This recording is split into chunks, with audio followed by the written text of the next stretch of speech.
Alrighty, we are here with Dal LaMagna, founder of Tweezerman, CEO of Ice Stone, just incredible serial entrepreneur, businessman beyond.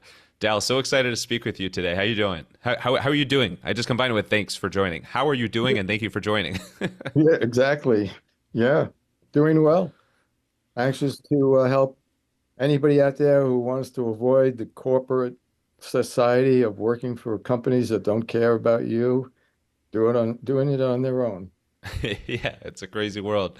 Yeah, I was just listening to somebody talking about how once you get that bug of being your own boss, it's really hard to go back to anything else. So Yeah, I know you've exactly. you've you've you've lived that well. So we're gonna talk the Tweezerman story and beyond. And before we get to when you actually started the business, which is an awesome story in itself, was like when you were a little boy, was there any part of you that knew anything about tweezers or hinted at anything that you could, end up in this space and being so influential there? Uh, Not at all. Uh, what I did know when I was a little guy was that I needed to do something other than work three jobs to support my family, which is what my dad did. And I was 8 years old when I was selling chance books for my church. And the whole deal was is that the person who would sell the most chances would get a bicycle. And I needed a bicycle. So I got out there and I started selling chances. And you go to your neighbors and all that, you sell it in your family. But I realized that the only way I was going to really get serious was to go out into the world. So I stood by a bus stop in Rosedale, Queens, and pitched, hey, buy a chance, win a Cadillac, and started selling lots of chances. So that really turned into I won the bike. I sold 64 chance books, and I became I almost got kicked out of school because back then I was a comedian, and I would interrupt the class all the time. And I was in a Catholic school, and the nuns would come. The top nun came in, and she said, "If you don't behave, we're going to send you back to public school." After our chance book run, they weren't sending me anywhere. I was I was one I was in for good. So that was my beginning, being an entrepreneur. Oh my God. So class clown, the book salesman. So chance book, that's probably something a lot of people know about. I'm actually not familiar with it. What is a chance What book? happens is a church raises money by finding someone to donate a car. In this case, it was a Mm. Cadillac, and then they sell chances. A chance book is you get a chance. It's like Okay, got it. Literally the word chance. Yep. literally, and so that's that was my start, and I really got never thought I would want to work for a big company and where you're invisible and your whole thing is, oh, how do I impress the guy who's or the gal who's in charge of me? I always knew I was going to be an entrepreneur. I've always was an entrepreneur. I mean, it's just so many things, and my whole one of the subtext titles of my book was I was failing to get ahead. I failed a lot.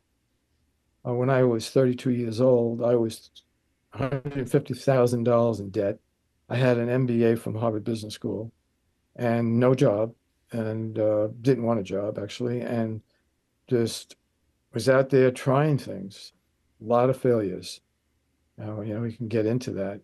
But before we really get into anything, I think it's important for me to tell everybody who's listening to us, you guys out there and gals, look, fear success, not failure. Because if you succeed, that's your life. Some people say, oh, I got a great idea, and you go off and you start doing it, and then all of a sudden now you're trapped. For instance, I was in the restaurant business at one point. I fell into it and started to succeed and realized, hell, this is a horrible life. The more successful I became, the harder it became. I was working hours. And so think through it. Where do you want to live? How do you want to work? You want to work with other people? You want to work alone? Go through that process before you get into what you're going to do with yourself. And so starting there, we can talk about uh, things that I did. I mean, Tweezerman. People say Gee, how the hell did Tweezerman start? Well, I was in Venice Beach, California at the time trying to be a movie producer and living at one point I was living under the docks in Santa Barbara. By the way, you sleep under a dock in Santa Barbara for a few nights and you wonder how people could sleep in houses. I mean, I loved it. It You was mean literally like literally, open air under the docks, like sand, water at your feet? yes. That's where I slept at Wow. night. It went on for about a week, and then somehow I managed to find someone, and I slept in their on the edge thing. That's. But in Venice, I was sunbathing on a redwood deck with Rose and Lily, and oh, Naturel, and we were on towels, and we were up there, and then Rose's boyfriend shows up, and they're dancing, and all of a sudden I notice, they're doing it, and Lily looks at me and goes, well, and I was 24 at the time and she was 18. I'm thinking, she's a little young, but she's 18. So anyway, when I got back to my apartment, and took a shower, my butt felt like I had like porcupines. I mean, it was covered with splinters. And I'm trying to deal with these splinters. I'm looking into a mirror with a tweezer in one hand and a needle in the other hand, trying to get these splinters out. I couldn't get one splinter out. And that's when I thought, gee, I wish this tweezer was a needle. And it, so I said, I went into town. I went to a drugstore. Do you have needle pointed tweezers? We have needles. We have tweezers. We don't use try to hardware store. I went there. They had a pointed tweezer. Anyway, I could not find a needle pointed tweezer, and that's when I got the idea that a needle point tweezer would be a great business to be in. Now, I've had at this point in my life failed at a lot of different things, and I realized there's no way I was going to create a needle pointed tweezer, so I forgot about it. But a few years later, when took a break from being an entrepreneur, and I was living with my sister and my mother in Deer Park, New York, and I borrowed my sister's bike and I went into the industrial park next door and I found a job at a place called the Poker Industries where they handle capacitors and diodes on the assembly line. And the women who were doing this had needle pointed tweezers. So, whoa. So I grabbed the tweezer and packaged it. Now, one of the things, you want to do when you're starting a business is don't spend any money you don't have to spend. I mean, don't set everything up, and you got to be very frugal. Buy things used. Just and here I am. I'm trying to figure out how to package this tweezer. So I went and found a guy who had a mold that actually fit over my tweezers, and I glued it to a piece of cardboard, a cardboard thing I printed at the printer, and I created a package that had my needle pointed tweezer. And I went to hardware stores and started selling them there. They sold, but it wasn't gonna really work. A friend of my brother, a woman who was a manicure, said, "Hey, could you get me a pointed tweezer, not a needle pointed tweezer, that I could use in my salon for eyebrows?" And so I went to the supplier of the needle pointed tweezers that I had. I said, "Do you have anything that's not so needle-like?" And he said, "Well, we have a tweezer used by diamond handlers called it's an OC10, and it was a perfect tweezer." Now, at the time I was very into environmental, not waste, not creating unnecessary packaging. I thought, okay, I'll stick this. My father smoked cigars, and the cigar came in a tube. So I found the tube. I was able to get a tube that I didn't have to pay for a mold to get, and I stuck the tweezer in the tube and sold them to her, and she started selling them. So Dal LaMagna, Pierre Cardin, Yves Saint Laurent, I figured, I'll call my company Dal LaMagna Grooming, and I went out and I sold these tweezers. Well, she started selling them, seriously selling them. So I just stopped selling splinter tweezers to hardware stores, and I went to beauty salons and went around selling precision eyebrow tweezers. Now here I am, a graduate of Harvard Business School.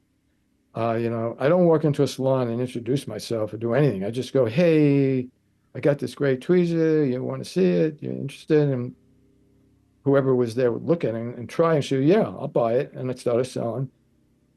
enough tweezers on a Saturday in beauty salons where at that point, was able to quit my job.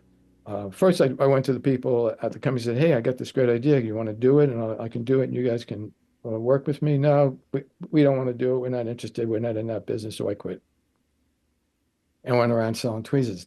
Now, as I'm doing this and building my business, very slowly, but and personally, I find myself going back to a salon, and when I walked in, the woman yells, "Hey, the Tweezerman's here." At that point, I go, "Whoa, that's a great name. I should call myself Tweezerman." Now, my Harvard Business School friends are all saying, "You can't do that. You need to call it something like Zwilling, a German, Swiss-sounding company name. It makes funny." I go, "No, I'm sticking with the Tweezerman." And that's how I came up with, the fact that I was Tweezerman. It's funny. I was at a wedding of my friend Larry Jackson in Hollywood, and at the wedding, one of the women there, when they met me, I mean, Tweezerman was completely unknown at that point. She found out I was the Tweezerman, and she said, uh, uh, "We aim to tweeze," uh, and so that became my motto, which was a great motto. So yeah, so that's the starting point of Tweezerman, and then we go from there. It's a just incredible name, and that's an incredible slogan too. I think one of the thing, like I see this in the podcast world when people ask like, "What should you name your podcast?" And like, no matter how like fun, playful the name is, like the most important thing is that somebody sees the name and knows exactly what it is. And Yeah. Tweezerman was like, bam, you have it, and so it just sticks, it gels there. I'm also sore, by the way, still from your story about all the splinters that initially caused this. So hopefully you're recovered by that. Really. And and my ads were just a big red tweezer, beautiful slanted tweezer. At first, I was just selling stainless steel tweezers, and I found someone in Switzerland who was making them for me, and he there was a crisis at his company. The owner of that Swiss tweezer company passed away. His daughter took over, and she fired him. And I had said to him at some point, I said, "Gee, if you ever want to work together, I'm down for it." So when he got fired, he called me, said, "How you willing to, you said you might work with me. Will you?" So I said, "Yeah." So he lived in Italy, close to the Swiss border, and he set up a little tweezer factory. And we started making, he didn't become partners with Tweezerman. He just had his own company, and I bought every tweezer that he could make. And and it goes from there. How, One of the things that when again, just I know people here are listening who are going to start, but let me just tell you, the first person that you hire should be somebody who uh, is very organized. And what I would do when I'm interviewing this person, I follow them to their car after the interview to see if their car was messy. If the car was messy, I wouldn't hire them. I needed a fanatically organized person, and that's what you need. You need someone who's going to be on top of everything, and that's the person you kind of hire. Just going away. And then the other thing you do is you don't want to give credit to people at that point. You don't the way you finance your business. You don't want to sell, raise money from people and give away your business, half your business. You do whatever you can.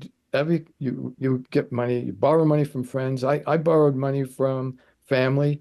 I paid very my father. I borrowed money from my father.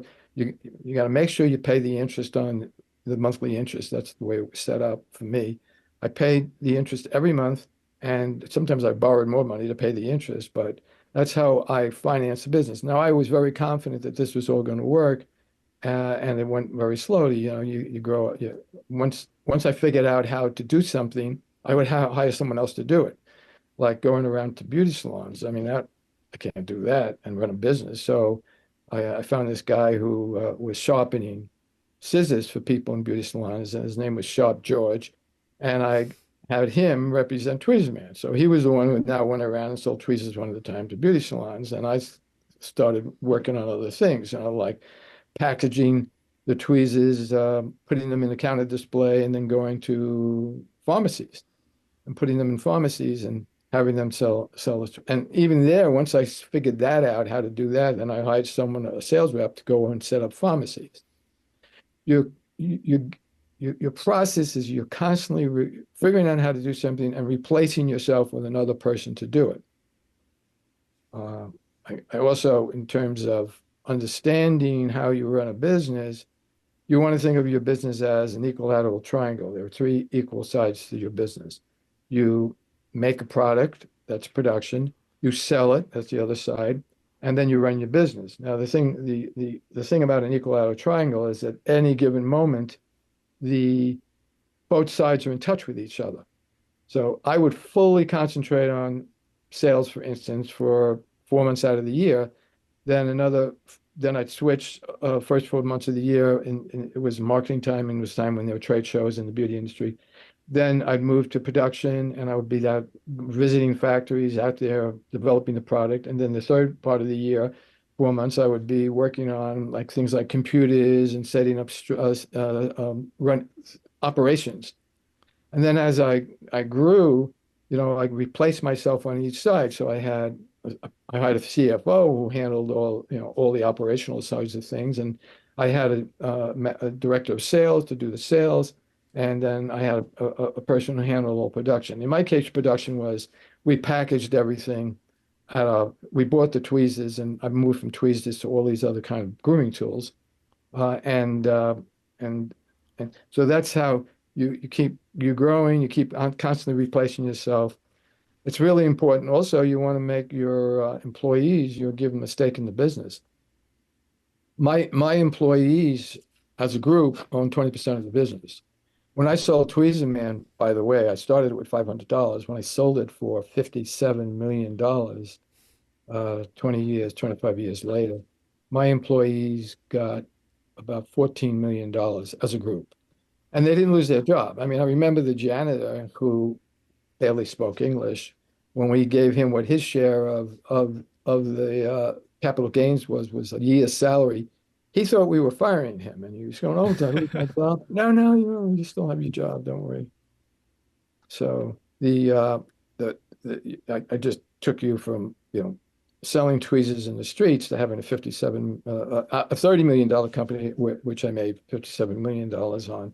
And let me tell you, the way I got there, the thing that I really learned was focus. You really have to, you're an entrepreneur and you're getting ideas every day. Oh, I should be doing this. I should be doing that. People said, why aren't you selling makeup? You're in every beauty salon and every pharmacy in the country now. No, that's okay. I don't think I want to get into the makeup business or the manicure business or any other business. I'll sell beauty tools. So I went from the Tweezerman's tweezer. Then my first tool was a cuticle nipper. Always the best that you could get at that. And then skincare tools and hair cutting scissors. It was just all beauty tools. And that focus really was important. And then also making sure you can get tweezers. I was, like I said, I spend most summers in Europe looking for people to make tweezers, because you don't just make a tweezer. The people who make the kind of tweezers that I was selling, takes them all their life to learn how to do the final process, which is, filing the edges so they meet perfectly. And I, would go around not only looking for other factories to make tweezers, but also to find other products like French folding nail clipper. That was a huge Yeah. success. I had this, I found this tweezer in France. It was an automatic. You would snap it and it would pull out the hair fast. Now, Oh, I didn't recommend people do that. I recommend that take a shower and you gently pull out the hair in the direction of growth. So I told the guy he was in France, I said, yeah, that's a great product. Give me your name. I'll think about it. I was at a trade show in California at a beauty convention when my Lisa Bowen, who was running the company at that point for me, calls me and said, Dal, um, our phones are ringing off the hook. I go, what do you mean our phones? She was calling me from her home. She says, we were on Oprah. How did that happen? Well, how that happened was Oprah had somebody in the audience talk about her automatic tweezer. It was this automatic tweezer that snaps the hair, and supposedly it was painless because it did it fast. And Oprah did 4 minutes of this thing, and then they go to commercial, and they put up phone number to call, which is their number. And when people called them, they didn't know who had the tweezer, but they assumed Tweezerman did. Going back to the point, everybody knows who Tweezerman is. So people were calling us for this folding nail clip. Now, I didn't even have it. So I called a guy in France and go, by the way, it's important that you do this. I go to the guy in France and go, hey, how many tweezers will I need to buy from you so I have an exclusive for America? I mean, you always want to get an exclusive with someone. If someone's making your product, you want to make sure that they agree to only sell it to you and not to be selling your product to other people. I mean, these are all little things that happen along the way. I'm just telling you this stuff. And so he goes, well, yeah, 6,000. So I said, okay, air me 6,000 tweezers by air, and ship me another 6,000 by boat. So we sold. It was the most remarkable uh, uh, press that I ever got. I mean, I got a lot of press as Tweezerman. I mean, I Elaine on Seinfeld, when she was interviewed by Playboy, said that she doesn't leave her house without her Tweezerman tweezer. I mean, Oh my it's God. just incredible, Matt. People, everybody's, talking, but nothing like the Oprah thing. And so grateful for Oprah. Well, Um, actually, I was wondering because obviously well, both of those I'm sure were great spikes, inflection points for the business from a PR or media standpoint. But overall, like $500 to 30 million and then ultimately 57 million. That, that's like the American dream. Like that is unbelievable. When you look back overall, like was there one or two key inflection points that based on a decision you made that really stepped things up to scale the business in a new way? yeah, let me just answer that by telling you that I was big on employee empowerment. Yeah. As I said, I made my employees partners. 20% of the company went to my employees. I embedded them in every level of decision making. I set it up so there was always an odd number of people on a committee so decisions could be made. Oh, that's clever. By the way, just telling people out there, do not get a partner. If you want a partner, get two because you'll always be able to make a decision. And for me, I didn't want to have to take a vote when I made a decision, so I didn't have partners. I mean, I didn't, my sister worked for me, and she could have ended up being my partner. She didn't want to be my partner, which was fine, but you want to be able to make decisions, and you want your employees to make decisions. So you empower your employees. You give them health care. You take care of them, and they take care of you. I would not have grown as much as I did on my own because I just wasn't interested. I was not a person interested in making a lot of money. I was interested more in making a difference. So, I had a political life. I had a film. I was making films. I was always trying to improve things, in the world. So I empower your employees. That's that. Doing that, I ended up having. I was CEO, but I had my employees who pushed the company out. There was a point where I went to school. I ran for Congress while I was a Tweezerman. And got into trouble because Tweezerman for Congress didn't, the FEC came at me for that one, but it was fine. And the just so, the Oprah moment was big.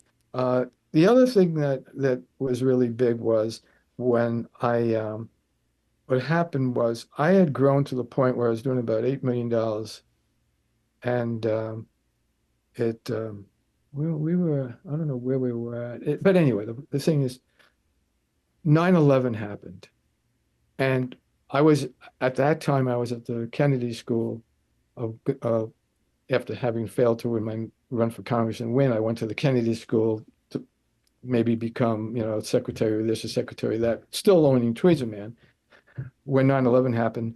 And Tweezerman had never had a day or a week where it didn't do any business. And after 9/11, we had that week. And I did not lay people off. That was just, I just said to everybody, look, we're not going to hire anybody else if someone leaves, but let's just slow down and and that was it. And I was carrying the employees for at least a month or two. By January, 9/11 happened. By January, what had been happening was people's tweezers were being confiscated on the airlines. When you flew, if you had a tweezer, they took it from you. And the New York Times ran a picture of a garbage can full of tweezers. And there was a story in the style section which opened up with, a woman saying, I'm not interested in what people with flying pride. I'm not interested in having my $20 Tweezerman tweezer confiscated at the airport. And all of a sudden, we got hit with the stores were selling out of tweezers. I mean, we had a lot of stores out there at that point, and we were there. We were ready. We were a business, and the year after just boomed. And had I laid off people, I would have had a problem. So that was one inflection point. That another time was when we had this account called Sally Beauty Supply, which was 1,000 beauty stores, beauty distribution stores, and the what had happened was they were happy to do business with us as long as we were not in the chain drugstores.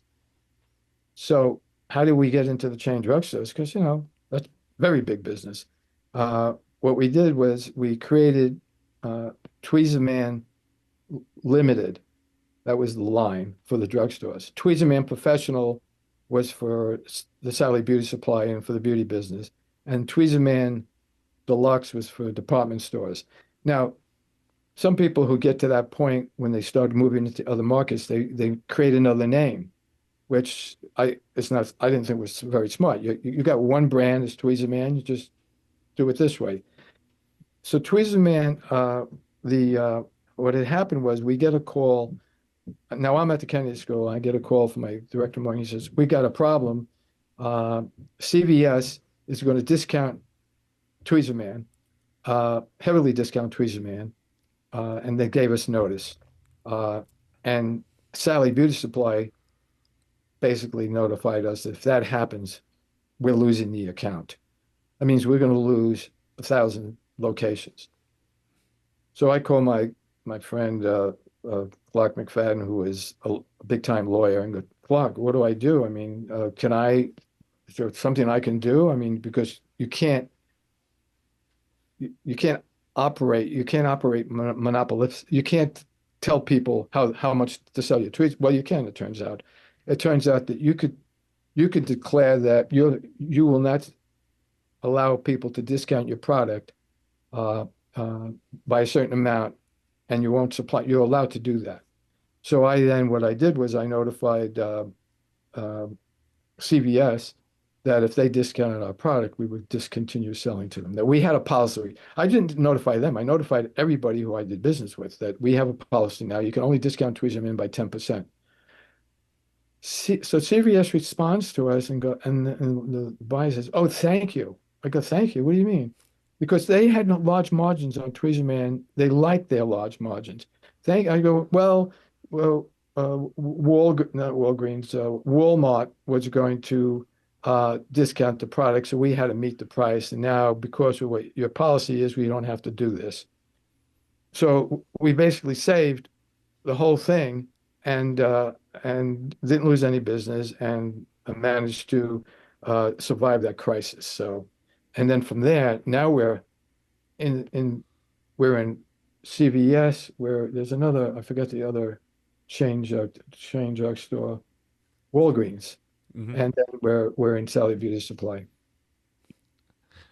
It just shows that you really have to be ready for anything in business, and obviously there's like some of the examples you talked about and historic, like you never know what's going to happen and what can unexpectedly impact your business, but how you stay prepared and agile is, I mean, a fantastic way of doing that is, like you said, empowering your employees and keeping your team strong, and then providing that infrastructure where it can provide for quick decisions and you have ways of handling things.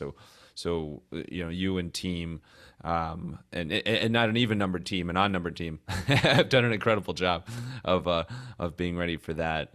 And I want to go back to something that you spoke about towards the start real quick, is just that how important it is to fail, and that it's okay to fail, and that actually what you said before is that you should actually fear success more than failure.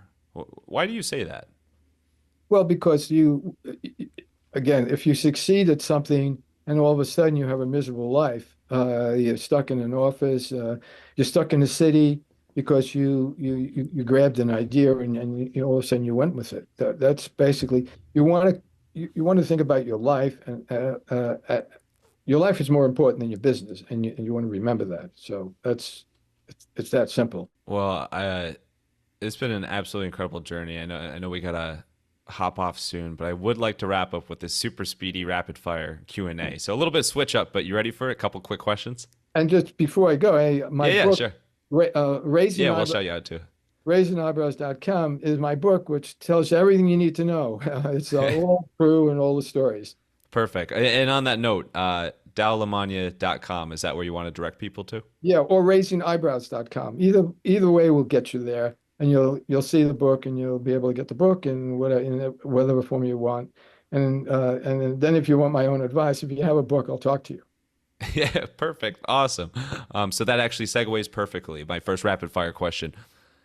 When people don't know how to pronounce your name, you say Dal LaMagna, like lasagna. Where is the best lasagna that you've ever tasted? In Italy or at home when I make it myself. I also like to say, because I'm so big on socially responsible investment and all, and caring for people. It's Dal LaMagna rhymes with lasagna. I'm Italian. The Italian Dalai Lama, Dal LaMagna. I also executive produced a movie called The Last Dalai Lama. So this I've made movies. I've run for a political office. You're a Renaissance man, a Dalai Lama, and a lasagna super fan, or pundit, we'll call it. No, just kidding. So awesome. And then I'm extra curious. I know you got some really cool, Tweezerman, the actual, your flagship tweezers. There's a bunch of different color options. What is your go-to favorite color option for your Tweezerman? Red. And I have 6,000 red tweezers that I took with when I sold my company. I have Perfect. tweezers. That's a nice parting gift. Not everybody can say they have 6,000 tweezers that they parted with, but it's perfect for you. And then last thing, I've never done this before. This is actually blended. We're gonna combine it.